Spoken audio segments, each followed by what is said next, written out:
Hi, it's Roger Hamilton again with a video on your genius, how to live like a genius. Now, you would have seen there's other videos like how to learn like a genius, how to lead like a genius, how to love like a genius. This one's a big one. How do you set your whole life up in a way that it actually suits your genius as has come out in the genius test? Well, successful people in the world that I have ever met or read about or seen, every one of them designed a life based on one of four types of genius. And as we go through each of these, you'll see that the way that you design your life will make all the difference as to whether or not you're going through with effortless ease and in flow, or whether you're going through with high stress, where everything feels like hard work. So first of all, let's just go through what those geniuses are. We have dynamo, we have blaze, we have tempo, and steel. And while I've already made direct connections between these four and the seasons, spring, summer, autumn, winter, or parts of the brain, intuitive thinking, sensory thinking, left brain, right brain, and the whole series of other ways in terms of ways to understand this, I'm going to now do it using something which goes back 5,000 years, which is the 5 Chinese elements. And there's 4 of them that you can see here. And from some of the videos later, you'll see what happens with the 5th one and how it links to these 4. But first of all, this dynamo genius is linked to the element which is wood. Wood energy, which actually has an energy to it, which is to grow. That's why if you set up a dynamo genius in a way that they can't grow, they can't try new things. If you are a dynamo genius, you know you have way too many ideas, and people might even try and stop you from those ideas. There's a way that you can control that genius to make it work for you, but you still need to know you can do it. Because if you're not even allowed to have new ideas or to see them come to life, you're going to leave whatever it is you're doing, whatever team you're in, whatever job you're in. Now, this is very different as an energy, which we're going to see gets set up for how you go about living a life that honors your genius, from blaze, which is a second frequency or energy called fire. Because of course you need wood to turn into fire. You need something what to turn into who. So from the fire here, we have a second energy, which is glow. Blaze geniuses love having fun. Someone like an Oprah Winfrey, who everyone's heard of, or some of the people in the media who everyone's heard of, they love having fun. Are they good with numbers or details or going down and going through spreadsheets? They don't have to be, because they're already living a life where they build all this attraction around who they are. As opposed to the wood, which is about being creative, where the people here, whether they're the Walt Disneys or the Steve Jobs or the Thomas Edisons or the Albert Einsteins, that they actually got honored and realized that they have a genius, not because they were great with people, but because they were great with their creations. And so from here, we go down to tempo energy, where an environment that the tempo needs is not something which is going like crazy everywhere, but something that's actually slowing down. This is earth energy, which is grounded energy. And this earth energy, this has a different focus, which is to slow. In fact, you're going to find that a lot of times, if you are judging someone who's a tempo genius by how quickly they go, then as a result of that, you're already pulling them out of their genius. In the same way that people who are dynamo geniuses obviously are frustration to a tempo genius because they're moving too quickly.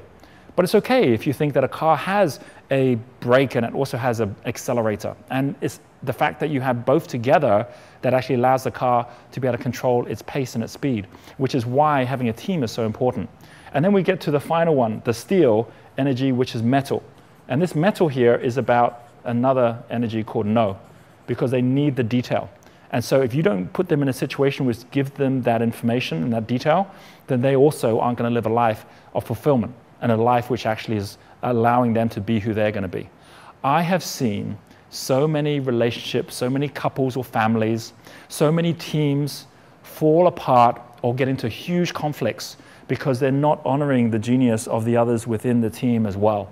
And as you go through this and see that the life we're talking about you creating and the structure I'm about to share with you, this is not just about a foundation for how you go about bringing out the best of your genius in your life.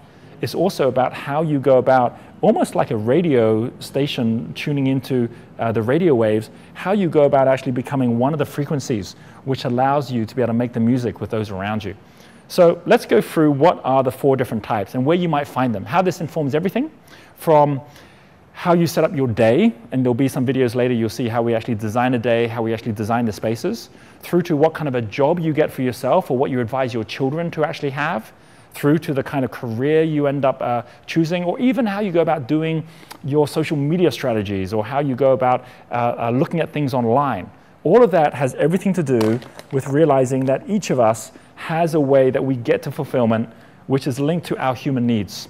You might have heard of Maslow's hierarchy of human needs. You might have heard of Tony Robbins talking about 6 human needs. We have human needs, but we actually have them conflicting or different from each other. At the top here, the structure that a dynamo genius needs within his life is something called freedom. Another word for freedom is significance, a way to stand out and be who you're meant to be. And dynamo geniuses get really excited when they're in a situation where they can actually prove themselves, to try something new. And so as a result, you want to put them in that kind of an environment.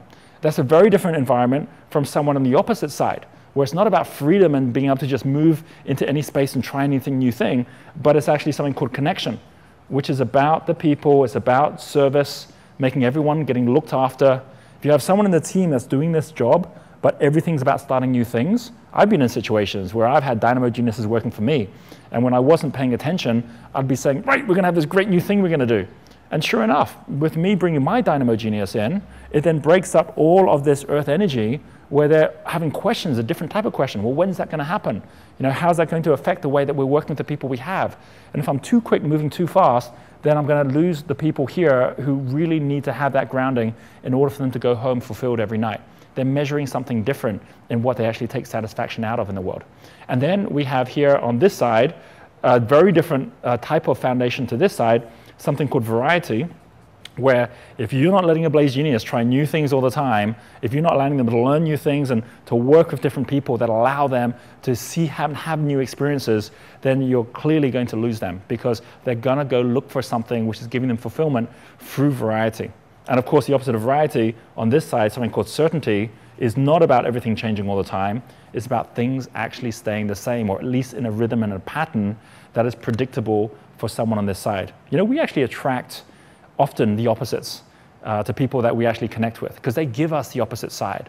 Someone on the steel genius side might want really find attraction to someone who's actually trying new things all the time, and vice versa. But then don't judge them for where they are the opposite. This actually then informs us even on what we do with our lives. You're going to find many people in the medical field, in the emergency services, in the trading fields. They're here because they're every day getting that connection. People in the creative fields, people trying new things, innovation, you'll find them here. Someone like a Bill Gates will even spend time with someone like a Warren Buffett, but they won't even be there interested in investing in each other's business, because one's much more about having that connection and knowing that they actually have a sense of timing, where the other one's always got the freedom of actually creating new things. And the same on the certainty side and the variety side, you're going to find that as a result of people on this side getting really into the detail, they'll be great when it comes to certain types of internet businesses or financial businesses. Whereas on this side, it's much more about the entertainment side or the communication side. And just by knowing that, it's not even about a career path based on a profession. It's a career path based on the energy and the genius that's already naturally yours. So follow your genius and make sure that you ensure everyone around you is able to also follow their genius, so they get fulfillment every day to stay in their flow.